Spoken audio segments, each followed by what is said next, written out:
Welcome to Panasonic Live at IFA 2013 in Berlin. My name's Tony, this is Adam, and we are going to be, for the next 40 minutes or so, your INFOTARs. And what that means is that through this head camera here, I can be your eyes and ears at the show. All you have to do is send your questions, and there should be a little box just down there, so you can send your questions to us. We'll go and hunt out the product and hopefully be able to tell you all about it. Now, the next 40 minutes are dedicated to the imaging section. So, slung over my shoulder, I have the brand new GX7. So if you have any GX7 questions, now would be a really good time to let us know through the box down below, and we'll do our very best to answer them for you. But enough of that, let's get on, and you'll start to see the view through this little camera here, and we'll go and take a little look around the show.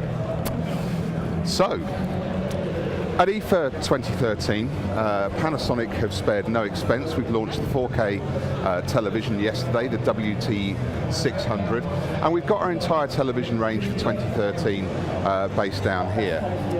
Demonstrations showing people how to get the very best out of their smart television. But the bit that I'm excited about, the bit that I really love, is the imaging section. Now, up ahead of us here, we've got a curtain, and behind the curtain, I'm assured that something very exciting will be happening in terms of what we can take pictures of later on.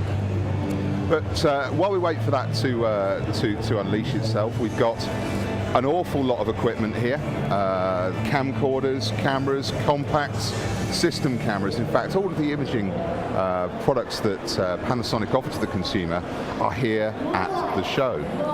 So, have we got a question just to start us off?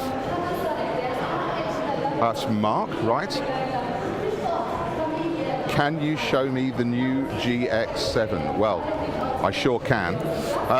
So, this is the new Lumix GX7. And the GX7 has been designed specifically with this kind of retro look. It's a rangefinder style camera with a couple of very interesting differences. So, you can see here that it's got a flip-up viewfinder built in, which is a bit of a first for a camera of this type. You've also got a flip-out screen, so composing photography and street photography in particular is an absolute joy with the GX7. All the build quality that you'd expect as well. So one of the things I love about these cameras is the flash action. So we can just pop the flash up like so, and let's do the same again.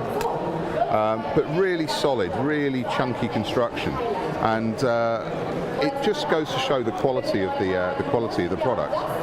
So, all your regular shooting modes are available on the GX7, manual, shutter, aperture and priority modes, as well as scene modes. Now, one of the things that I think I love about Lumix photography in general is not just the fact that I can control, things like shutter speed, aperture incredibly easily, but I can also go into these filter modes. Now, the filter modes, because we take a reading directly from the sensor back to the screen, we're able to apply the processing.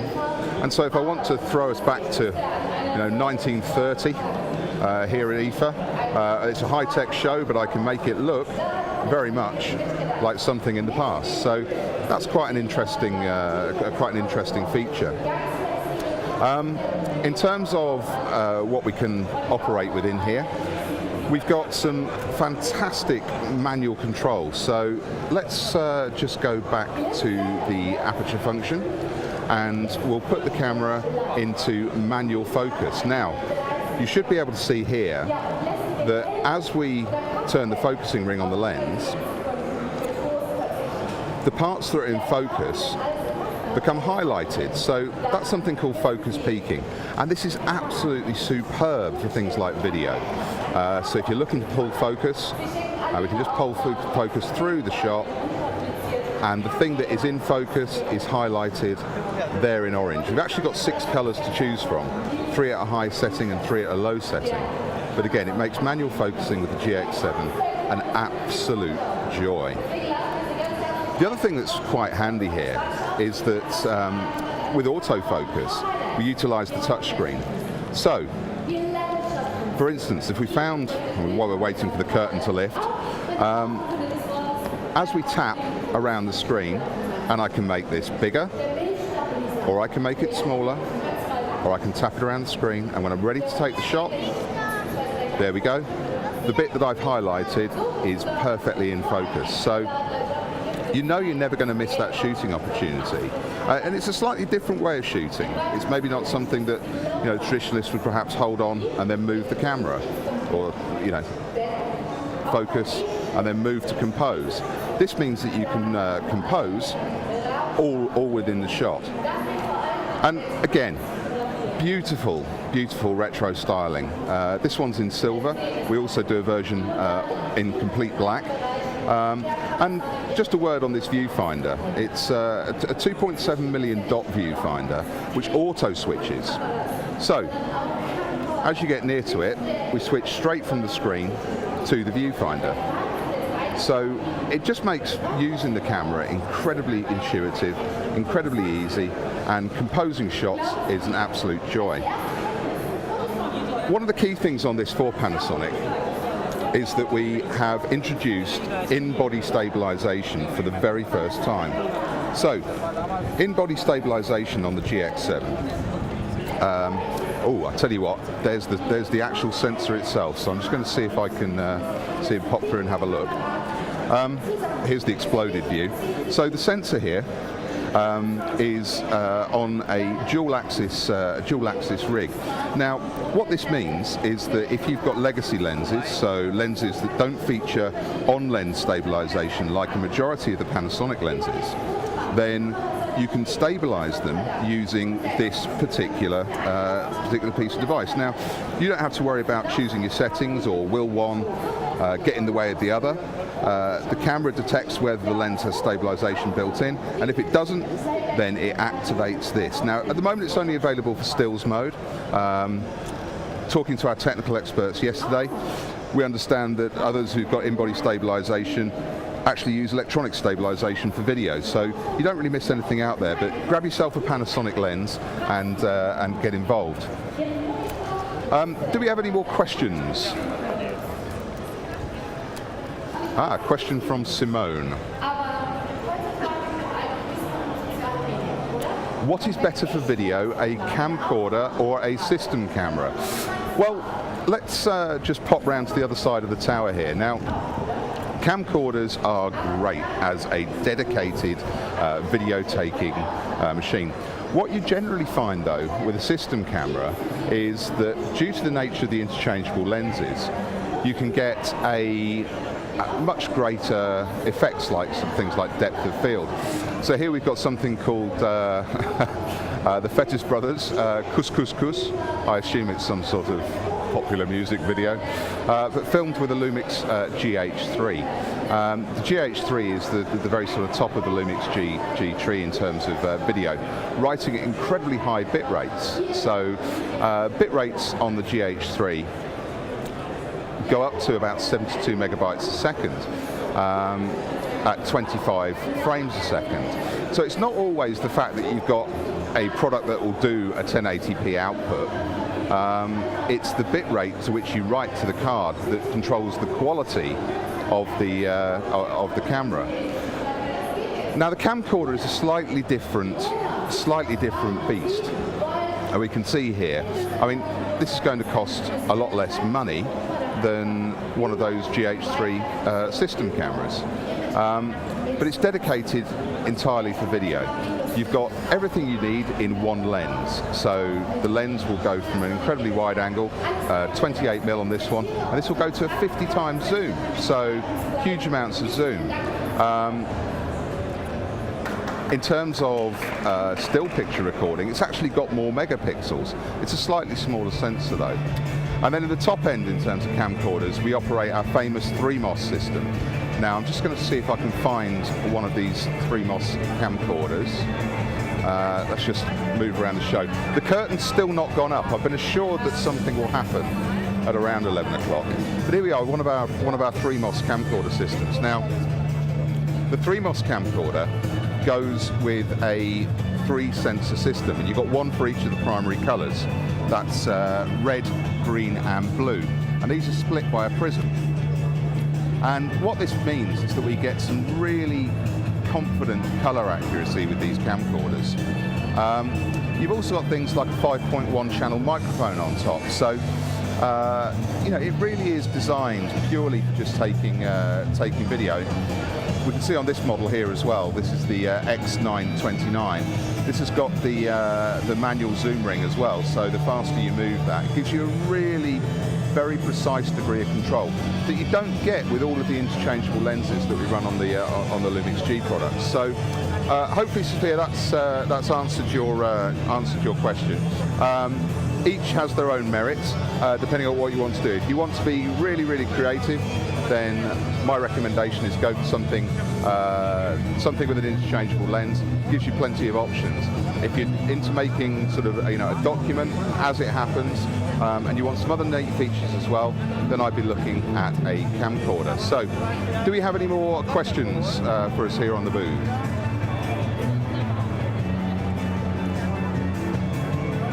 Do we have a compact camera with a viewfinder? Now, I didn't quite get the name. I think it's Zoltan. Let's just wander over to our Lumix lineup. Here we go. I can see it just on the other side of the stage. I'm hoping desperately to bring you news from behind the curtain later on. So, compact camera with a viewfinder. This is the Lumix LF1, and this is Panasonic's first compact camera with a viewfinder built in there, and you can see that there on the back. So this is all of the great features that you'd expect from say an enthusiast level camera. It's got the same size sensor that you'd find in the LX7. So very similar in terms of picture quality. The main difference, however, is this lens. So this is a DC Vario Leica Summicron lens with a wide f2 aperture.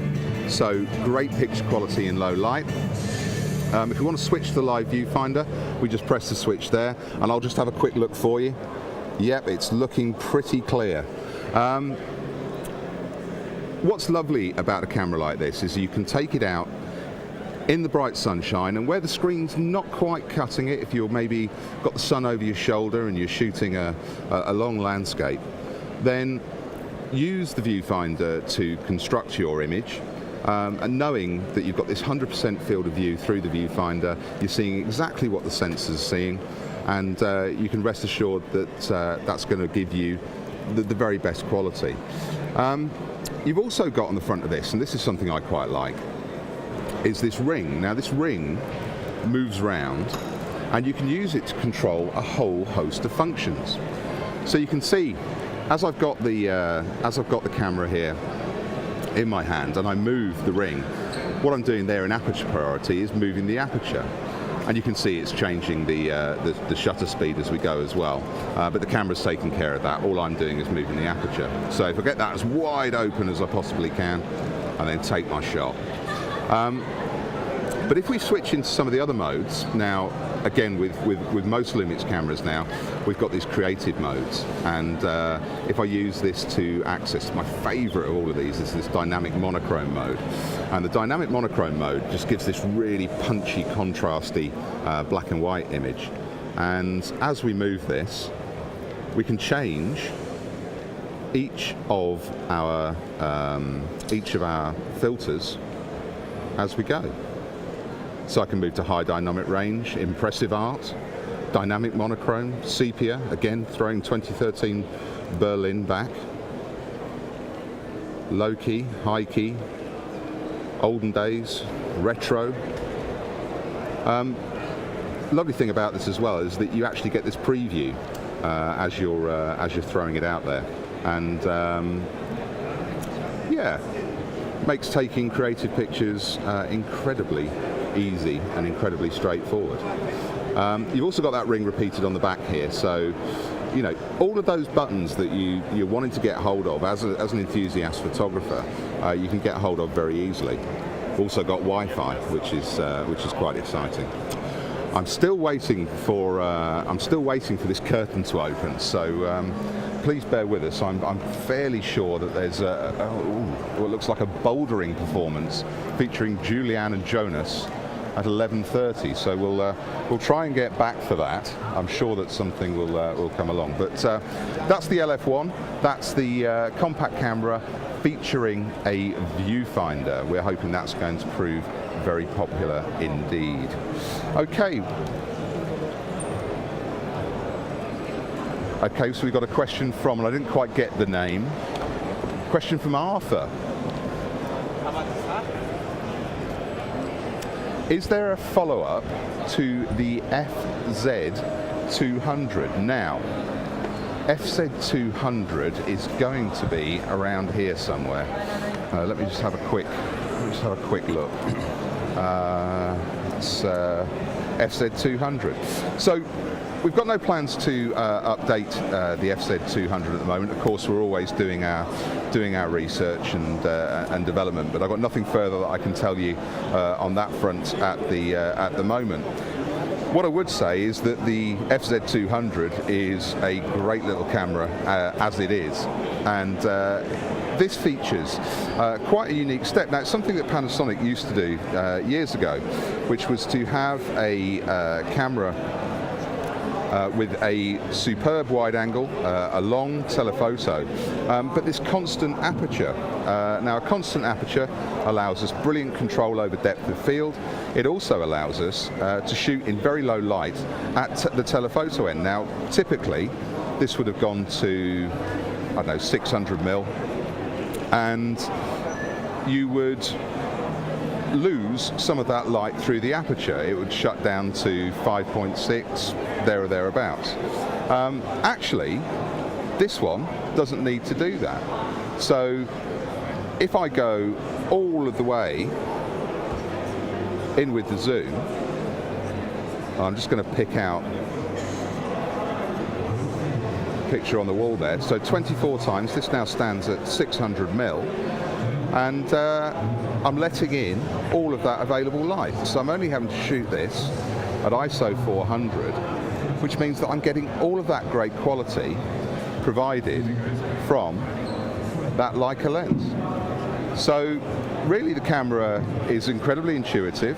I'm not ruling out an upgrade, but I have nothing further to report at the moment, Arthur. So please bear with us for that. I have just had my eye caught by the Lumix G gallery. Now, the main point about Lumix G cameras is that they are portable, that they take away the mirror box, which gives us a lot less space. It means we can make smaller lenses, it means we can make much smaller bodies. And what you see here is a comparison of the size and weight advantage that you have with the Lumix G camera. So on the right we have a competitor model and some equivalent sized lenses, and on the left we have the same in a Panasonic way. So what we have here is a 70 to 200, a 17 to 40, and a 24 to 70. Some of the best lenses available on the market. Having said that, I think these ones are made out of wood. But don't let that put you off. They're an accurate reflection of the size that those come into. Now, if I just move over and have a look at the equivalent Lumix ones. Now, you may notice a slight difference in terms of the numbers, and that's because the Lumix camera system uses a half a full frame sensor, so it's a 2 times crop. So you need to double these numbers to get the 35mm equivalent. So we've got here a 35-100 f2.8, a 7-14 f4, and a 12-35 f2.8. So you've got a large range covered with just those 3 lenses, but you can see quite clearly the difference in terms of size. It's not just difference in terms of size as well, it's difference in terms of weight. So the competitor model comes in at 3.170 kilograms, whereas the Lumix G comes in at 1.355 kilograms. So, you know, a real advantage when you're carrying this stuff around in a bag. And if I can just get to hold these up, you can see the competitor model on the right-hand side and the Lumix model on the left. It's worth pointing out that while the lenses are the same size, the competitor lens is a 3x zoom, whereas the one on the left-hand side, the Lumix G, is a 10x zoom. It goes from 14 to 140, or 28 to 280 in old money, if you will. And people look at these cameras sometimes and think, well, is it a real camera? Can it take real pictures? Well, over here, I think we've got some examples sent in by Lumix G users from all over the place. And I think, you know, having a look through these, you know, some great bits of reportage with the GF2, G3, capturing some graffiti there. But the quality is absolutely stunning. It's probably not coming over on the internet very well. But when you have a look at all of this, it's easy to see, you know, why people would be taking on a camera with a much smaller body, much more compact. It allows for very mobile and very flexible shooting. The other thing that we've got here is a display by two of our professional photographers who use our kit all the time. We've got Thomas Vorzak and Ian Berry. Ian went to Rome with his GX7 and took some absolutely stunning pictures. So again, using that GX7 to its full advantage. And you know, Ian gets paid to take pictures, and he's done a cracking job with these. He's actually a very big fan of the GX7. He thinks that it provides him with a huge amount of opportunity to shoot in a portable fashion. We've also got here some pictures by Bernie Duchant. Bernie Duchant has taken some pictures in Japan, and there's a very interesting video online about the day in the life of a geisha. And these have been displayed for us on one of our new 4K Ultra HD TVs, the WT600, only announced 2 days ago, so fresh out of the box. But you can see that actually what it's doing for the photograph is really bringing it to life. Okay, the camera's a 16 megapixel sensor. The TV has about 8 million pixels in it, but it's a clarity and a definition that you've never really seen before. So, I've been taken on a slightly off-piste with a little bit of art there. But do we have any further questions? I've got a question from Alex. Are our cameras suitable for remote shooting? Yes, Alex, our cameras are incredibly suitable for remote shooting. If you download the the Panasonic imaging app, it's a one-app-fits-all solution, and we've got some people using it over here, I believe. So, there we go. So, what we have on all of our cameras is a little button here that says Wi-Fi. So it's all right, it's live on the internet. Don't worry. So little button that says Wi-Fi, and we can create a peer-to-peer link between this and a tablet, and we can use it for a number of things. So we can use it to shoot. So in case you've forgotten what I look like, here I am. And the camera's pointing at me. We've got this live live link here, and I can use the tablet to focus, to shoot. I'm just going to deactivate that touch shutter for a second. If I want to focus over there, then I can do that. If I want to focus on my shining bald head, I can do that here. I want to focus on my beautiful sky blue t-shirt, or indeed Adam there smirking in the background. We can concentrate on that as well. And lovely thing about this, when used in conjunction with G-series or other devices, is that you've got pretty much complete control. If I want to change my ISO setting, I can do that in here. I'm going to just leave it on intelligence so we don't get any bad pictures. If I want to change my focusing method, I can do that here as well. So I could go from this face detection part here to single area. And again, we can make that bigger and smaller as we desire.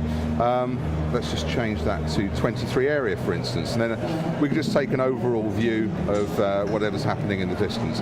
When we're ready to take our picture, we just press the shutter button, and we've got a glorious reminder of the moment as myself and Adam stand here on the stand. Again, you've also got control over your AF and your white balance points. So if you want to choose an area for exposure, you can do that here. So if I want to expose for the background here and let everything get a little bit darker, I just pick that, but I can still be focused on my face there. So we take the picture, and very, very easy. We can also take a look at some playback with the tablet as well. So we can actually take the contents that are now on that SD card and have a look back at them on the camera. So we can do this for video. We can also do it for stills. And lovely thing here is that I can take any one of these images now, and I'm going to take one that I took. There we go. And I can now move that to the tablet, or I can delete it. I'm going to move this one to the tablet, and I'm going to delete that one because it's not quite up to the demanding standards that I've set for myself. So that's a really nice way of managing the content once you've got it on here. You can also add GPS locations to your pictures if your camera doesn't have built in.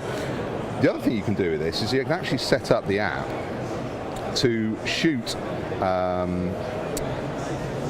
and store onto the tablet at the same time. So, if you're going into a situation where you feel that you might not have enough shooting capacity on your card, then just set up that automatic transfer, and the camera will port over all the pictures that you've taken directly to the tablet at the same time. So there's some real advantages to setting up the app. The app is free. It's called the Panasonic Imaging app, and it works with every wireless product, including the camcorder range. So, bear in mind that that's something that you can do. If you've got an Android device, then you're able to just bump the two things together using near-field communication, or NFC. I'm not going to try and bump it together. There's a lot of Wi-Fi going on around here, and I don't want to set off any alarms. But by bumping the two products together, depending on what mode you're in, you'll either start up remote shooting, or you'll start that instant transfer of image data. So haven't cameras moved on? We've got some more questions coming in, so let's see what we've got. We've got one from Martin.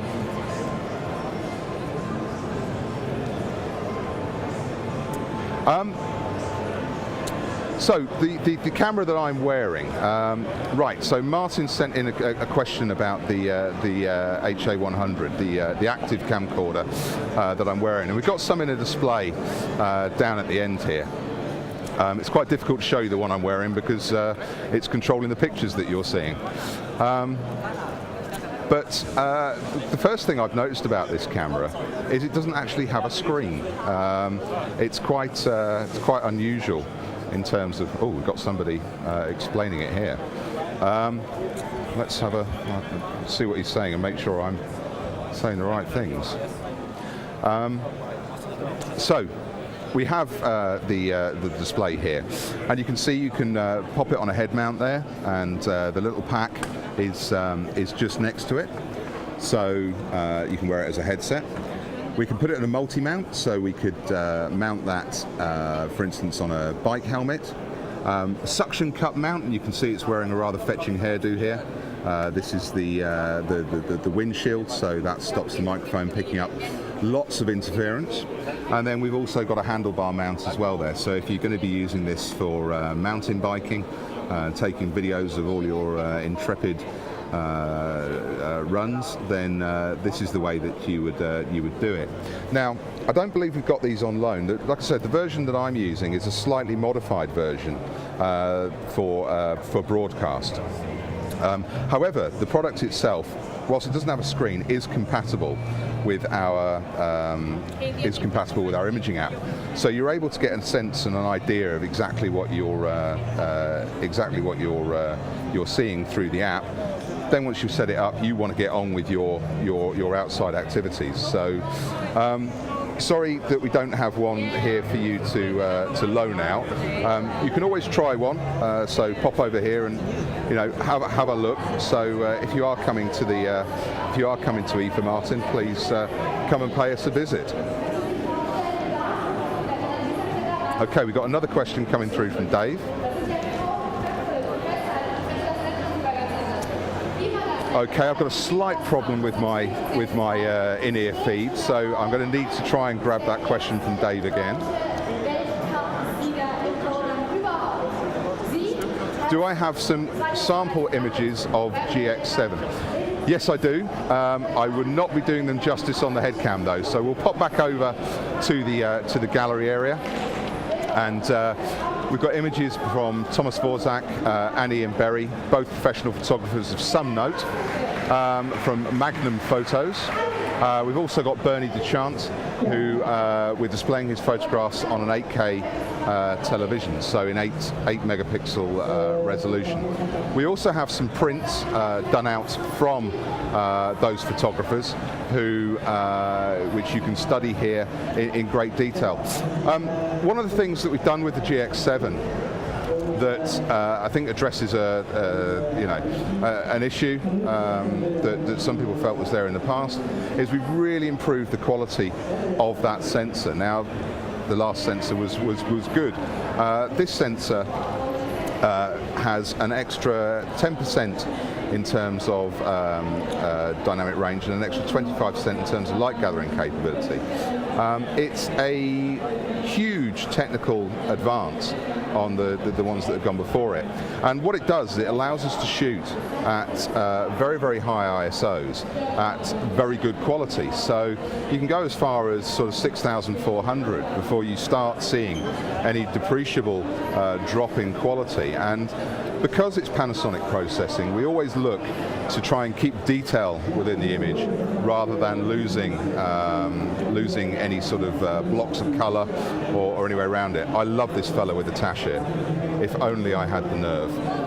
If only I had the nerve.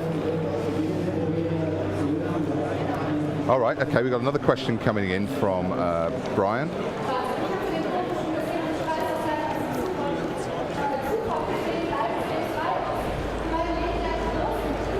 So he wants. So Brian is after a compact camera.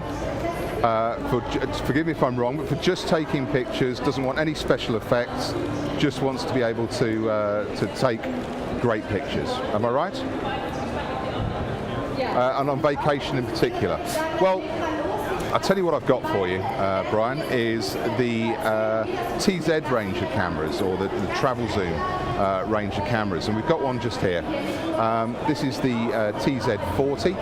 The TZ40 features everything that the discerning traveller is going to need in a compact camera. So, for starters, Leica lens, 24mm at the wide angle and 480mm at the zoom, so 20 times optical zoom. We also feature NFC, so near field communication for linking with your tablet device. We have GPS built in, so you can tell where you've been on your holidays. Now, obviously, you've been somewhere incredibly exotic, then the travel zoom will, you'll pick up that picture and you'll be able to tell where you've been. But by using the GPS, you'll be able to map a route. Patented Panasonic processing technology. You can do all the fancy stuff on this camera, but it just does the basics very well indeed. If you're not interested in the GPS or the Wi-Fi, then it's got a younger brother called a TZ35, and you might be able to pick that up for slightly less money, but I'm one of these people that thinks if you're only going to make one investment in something like this, get the best one you possibly can. You won't be left regretting it. All right, I've got a question coming in from Vladimir. do we do any 4K cameras? Vladimir, the answer is all of our cameras, everything that you see here, is a 4K camera in terms of stills. In terms of a 4K consumer video camera, we've got some plans which we can't talk about right now, and we continue to study and we continue to put it under development. I did promise you that I would show you some of this rock climbing action. I don't know how well the camera's going to be picking this out, but we saw these people practicing yesterday, and they were again wearing the 100 camera just the same as I am. But the way they scamper up here, quite incredible.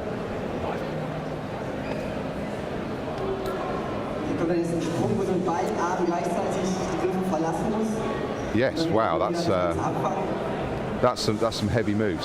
While we're on the subject of 4K, we do the 4K photo viewer functionality in the Viera remote app. So by using the Viera Remote 2 application, we can swipe content up to the television and view that in glorious 4K resolution. So yes, Vladimir, the answer is all of our cameras are 4K. In terms of a 4K video camera consumer solution, we continue to investigate, and we hope to get back to you with some good news when we can. So I think we've got time for one last question.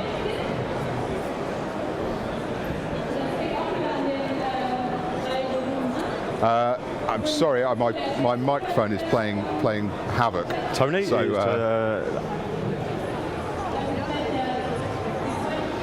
right, okay. So the questions come in. What can you tell me about the Panasonic cooperation with Leica? And it's a real success story. Leica chose to partner with Panasonic as a maker of great electrical equipment because we had the ability to make spherical lenses, and those spherical lenses basically remove the need to have lots of glass inside a lens, and reduce things like chromatic aberration and glare and everything else. And Leica saw that we had the ability to make this and thought that we'd make a good partner for them. And now they're a very prestigious company. They make some of the finest glass in the world. But it really is a two-way thing, our sort of cooperation with Leica. We go to Leica with a design for a lens and say, we'd like to do this. They come back to us and say, well, it might be better if we did this, it might be better with this coating on it. We then go back, make it goes through a further period of testing, and it's a real collaborative process.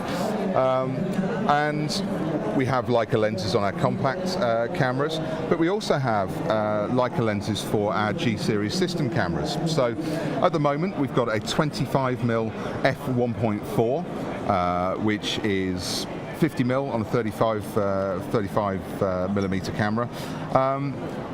It's almost like my field of view, and super bright, so great control over depth of field and brilliant for sort of low light shooting. We've got a 45mm f2.8 macro lens as well, and the f2.8 macro lens focuses just 15 centimeters away from the sensor, so you've already got that 90mm focal range, plus you've got that ability to go even closer.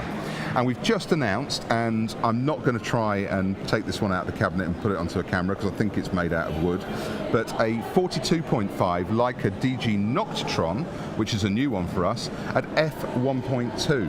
So that great Leica imaging standard built into a camera that's built into a lens, sorry, that's at an 85mm focal length, but it should provide us great control of depth of field and super shooting in a low light situation. So thanks very much for tuning into the session at IFA here in Berlin. we're going to draw the session to a close, but if you do have any further questions, now we talked a lot about imaging in the next 40 minutes. Coming up, my colleague Adam wants to take you through some of the home appliance area, but if you do have any other questions, then please let us know down in the box down below, or maybe ask us on Twitter. If you hashtag Panasonic IFA Expert, one of us will be on hand to answer those questions as best we can. Thanks for your time, thanks for viewing, we'll see you soon.